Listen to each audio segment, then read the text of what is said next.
So what was it like being the head of product for a high growth startup? And this is actually interesting. It's an interesting philosophy on building software in general. And this term was coined, I'm going to butcher it. Maybe it's Amazon. It was called Mechanical Turk.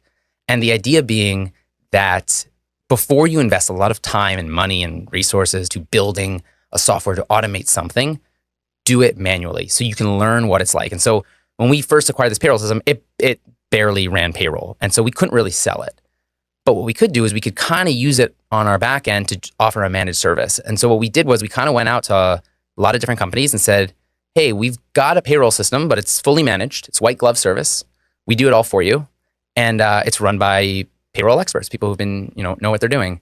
And when a client would agree to it and they'd be like, all right, that sounds like a great idea. Let's do it. Obviously, they open up the curtain and here I was smiling like, hey, first day on the job type of thing. And it forced me to learn. What's your tech stack? It's just a bunch of guys. It's literally a bunch of people in the background just working. But that forced me to figure it out. Like when I had to report, I had to like copy information off of PDFs and somehow get it into an Excel spreadsheet and parse information so that it all looked clean and make calculations manually on spreadsheets and stuff until I got everything organized and started learning like, wow, people in payroll will waste so much time doing X, Y, and Z.